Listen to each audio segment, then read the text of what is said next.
श्री निग्रहाचार्य जी ने अपने एक रिसेंट वीडियो में पूज्य प्रेमानंद जी का नाम असम्मानजनक तरीके से लिया और बोला कि प्रेमानंद जी महाराज ने यूट्यूब के माध्यम से सार्वजनिक रूप से लोगों को ऐसे सिद्धांत और ऐसी बातें बताई हैं जो कि शास्त्र सम्मत नहीं है। इसलिए वो उनके वीडियो में बोलते हैं कि ये जो इस्कॉनीय है या प्रेमानंद महाराज जैसे जो भी अन्य भक्त हैं जो कि भक्ति के माध्यम से उन्माद नहीं उत्पाद मचा रहे हैं लोगों के बीच में सार्वजनिक रूप से, तो उनके इन सिद्धांतों का वो विरोध करते हैं जो कि शास्त्र सम्मत नहीं है। उनका वो वीडियो यूट्यूब पर पड़ा है, आप सब लोग वहां पर जाकर देख सकते हैं। मैं यहाँ पर उस वीडियो को चला नहीं सकता कॉपीराइट के कारण, लेकिन हाँ उन्होंने जो पॉइंट्स बोले हैं उनके बारे में मैं यहाँ पर कुछ बोलना चाहता हूँ। श्री निग्रहाचार्य जी का कहना है कि प्रेमानंद जी महाराज ये बताते हैं कि सूतक में भी ठाकुर जी की सेवा करते रहो, उससे कोई समस्या नहीं है। तो वो इस बात का विरोध करते हैं कि शास्त्रों के अनुसार तो ठाकुर जी की पूर्ण रूप से विधि विधान से सेवा नहीं की जा सकती सूतक के दौरान, तो फिर प्रेमानंद महाराज जी कैसे शास्त्र के सम्मत नहीं बोल रहे हैं। तो यहाँ पे मैं क्लेरिफाई करना चाहूंगा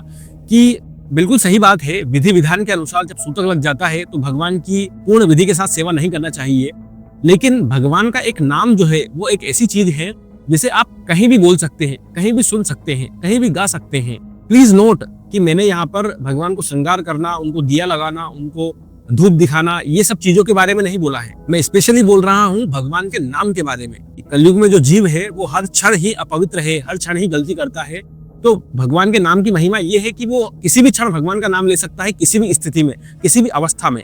सो द पॉइंट इज कि अगर सूतक लग भी जाते हैं तो आप मुख से तो भगवान का नाम ले सकते हैं। कोई आपसे मिलने आ रहा है तो उसको आप राम राम कह सकते हैं, भगवान के नाम का जप कर सकते हैं। लेकिन हाँ, विधान के अनुसार आप भगवान को दिया लगाना, पूजा करना, अगरबत्ती लगाना, ये सब थोड़ा सा डिफिकल्ट है। और ये भी उन लोगों के लिए जो अभी इसी जीव जगत में फंसे हैं, जो अभी कर्म कांड में फंसे हुए हैं। और इसके ऊपर भी निग्रहाचार्य जी ने कुछ बोला है, वो मैं आगे पॉइंट्स में आपको बताऊंगा। कोई भी नियम, कायदे, कानून उन्हीं लोगों पर लागू होते हैं जो इस भव बंधन में बंधे हुए हैं, जो इस भव बंधन से मुक्त हो जाते हैं, जो आत्मा शुद्ध है, जो शुद्ध भक्त है, उन लोगों के ऊपर ये नियम लागू नहीं होते। पर उसी के ऊपर श्रीमान निग्रहाचार्य जी बोलते हैं कि अभी तो सार्वजनिक रूप से जो यूट्यूब पर देख रहे हैं लोग, वो तो मुक्त नहीं हुए हैं ना, वो तो खाना भी खा रहे हैं, उनको तो खाने में विष्टा में दोनों में अंतर भी पता है। इसका मतलब कि अभी वो भव बंधन में ही है, अभी मुक्त नहीं हुए हैं, तो उनको तो कर्मकांड के नियम फॉलो करने पड़ेंगे ना। इस पॉइंट को मैं आगे भी क्लेरिफाई करूंगा। बट वो नेक्स्ट पॉइंट ये बोलते हैं कि हाँ, एक शुद्ध भक्ति की जो स्थिति होती है सूतक में, वो यही होती है कि उसके ऊपर ये कोई भी नियम लागू नहीं होते।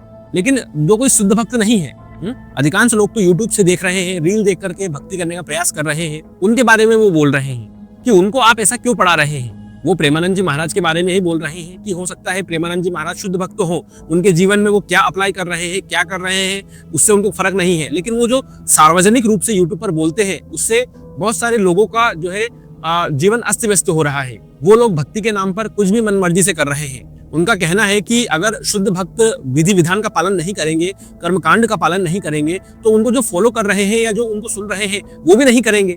मतलब कि जो शुद्ध भक्त है वो उनके जीवन में क्या कर रहे हैं, क्या सिद्धांत अपना रहे हैं, उससे कोई मतलब नहीं है। लेकिन जो लोग अपनी मनमर्जी कर रहे हैं, जो लोग विधि विधानों का पालन नहीं कर रहे हैं, उनको सही तरीके से सिखाया जाए, गलत नहीं सिखाया जाए। और जब निग्रहाचार्य जी ये सब बात बोल रहे हैं, प्रेमानंद जी महाराज का विरोध कर रहे हैं, तो बहुत सारे लोग उनको कमेंट कर रहे हैं कि प्रेमानंद जी महाराज ने कर्तव्य विमुख होने के लिए कभी नहीं कहा, उन्होंने हर एक व्यक्ति को अपना कर्तव्य करने के लिए कहा।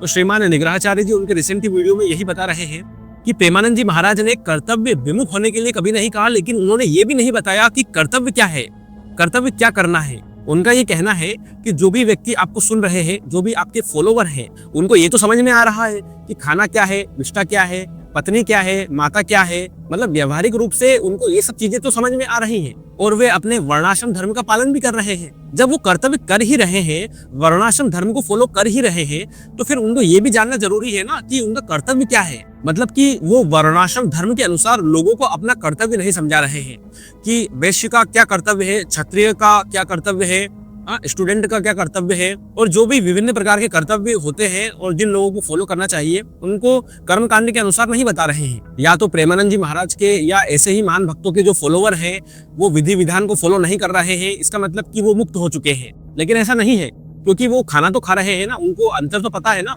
और जब वो मुक्त नहीं हुए हैं तो फिर उनको विधि विधान का, कर्म कांडों का पालन तो करना होगा, तो फिर उनको वो बात क्यों नहीं समझाई जा रही है, ऐसा श्रीमान निग्रहाचार्य जी का कहना है।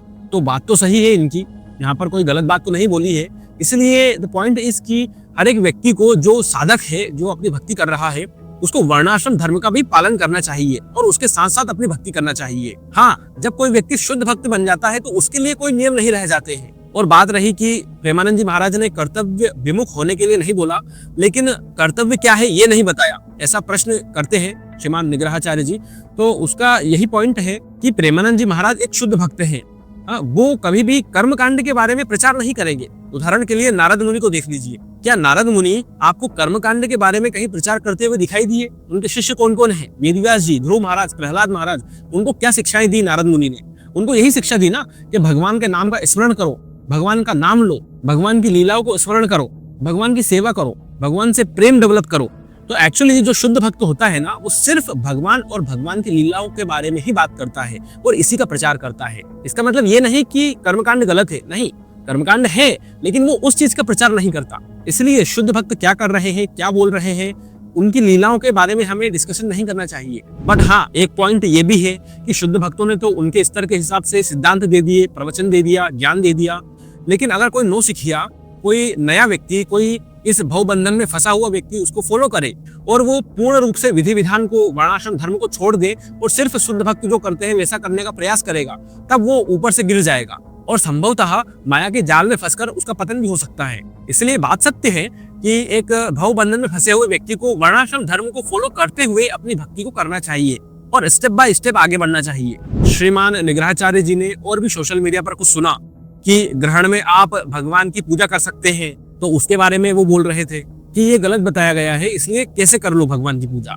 और बोल रहे हैं कि भगवान को तो भोजन की आवश्यकता नहीं है, वो तो आत्माराम है, तो फिर भी आप भगवान को भोग लगा रहे हैं ना। इसका मतलब आप विधि विधानों का पालन कर रहे हैं। लेकिन जब कभी आपको अच्छा नहीं लगता है तो आप अपनी मर्जी के अनुसार मन मुताबिक कुछ भी करने के लिए रेडी है। वहां पर आप बोल देंगे कि यार भक्तों के लिए कोई नियम नहीं होते, भक्तों के लिए सब माफ है। लेकिन द पॉइंट इज कि अभी वो व्यक्ति जो साधक है वो भक्ति करने का प्रयास कर रहा है ना, फंसा तो भवबंधन नहीं है। तो वर्णाश्रम धर्म के नियम और कर्मकांड के नियम तो लागू अभी भी होंगे। श्रीमान निग्रहाचार्य जी बोल रहे हैं कि इस्कॉनीय और प्रेमानंद जी महाराज के जो चेले हैं वो वृंदावन में रंगों की होली के नाम पर, वाराणसी में जो शमशान की होली के नाम पर हुड़दंग मचाते हैं, जो कि गलत है, वो बंद होना चाहिए। तो हाँ, भगवान उस टाइम पर जब वो थे इस धराधाम पर, तो वो उनके प्रेम में, और जो उनके भक्त थे, जो उनके साथ ब्रजवासी थे, वो उनके प्रेम में सराबोर होकर के ऐसे होली खेलते थे। बट यहाँ पर वही पॉइंट आ जाता है कि जो महान लोगों ने या भगवान ने जो किया है उसको हम एज इट इज नकल नहीं कर सकते, उनकी शिक्षाओं को फॉलो कर सकते हैं। क्योंकि भगवान ने जो किया है एज इट इज उसकी हम नकल करने लगे तो हमारा जीवन बर्बाद हो जाएगा। हम सिर्फ जो भगवान ने शिक्षाएं बताई हैं, जो भगवत गीता में उन्होंने उपदेश दिए हैं, वो चीजें हम फॉलो कर सकते हैं। तो बात बिल्कुल सही है कि अगर हुड़दंगबाजी के नाम पर ये सब चीज हो रही है, गलत तरीके से हो रही है, तो ये सब चीज बंद करना चाहिए। वो बोलते हैं कि ऐसी भक्ति उन्माद नहीं, उत्पात को जन्म देती है। और बताते हैं कि भक्ति तो सुदुर्लभ है, दुर्लभ भी नहीं। दुर्लभ तो स्वर्ग और ये सब चीजें हैं, लेकिन भक्ति तो सुदुर्लभ है। तो ये हजारों में से किसी एक व्यक्ति को मिलती है। लेकिन आजकल तो लोग पैदा होते से ही भक्त बन रहे हैं, ऐसा उनका कहना है। तो उन्होंने बात बिल्कुल सही बोली है। लेकिन ये कलयुग का समय ऐसा है कि यहाँ पर कोई भी व्यक्ति भक्ति को प्राप्त करने के योग्य नहीं है। तो इनको भक्ति प्रदान करने के लिए, भगवान से कनेक्शन को एस्टेब्लिश करने के लिए हमारे जो भक्त हैं, जो संत हैं, जो महान आत्माएं हैं, उन्होंने कृपावश, दयावश ये भगवान का नाम सबको प्रदान करने के लिए प्रयास किया है। और पैदा होते से ही लोग भक्त बन रहे हैं नहीं, अगर भक्त बनने की कोशिश कर रहे हैं तो ठीक है, लेकिन पैदा होते से ही शोबाजी कर रहा है, भक्त बनने का ढोंग कर रहा है, उसको घमंड है, तो ये चीज गलत है। श्रीमान निग्रहाचार्य जी ध्रुव महाराज का उदाहरण देते हैं कि ध्रुव महाराज इतने महान भक्त होते हुए भी जब उनको वैकुंठ से प्लेन लेने के लिए आया, तब भी वो भगवान की पूजा आराधना कर रहे थे, ऐसा श्रीमान निग्रहाचार्य जी का कहना है। तो बोल रहे हैं कि जब ध्रुव महाराज जैसे महान भक्त होकर भी विधि विधान का पालन कर रहे हैं, तो हम कौन होते हैं? तो बात बिल्कुल सही है। ध्रुव महाराज जैसे महान भक्त ऐसे हुए इसलिए तो वो विधि विधान का पालन कर रहे थे। बट द पॉइंट इज कि भक्तों के लिए कोई नियम नहीं होते हैं। और ये बात भी सत्य है कि हर कोई यहाँ पर शुद्ध भक्त नहीं है।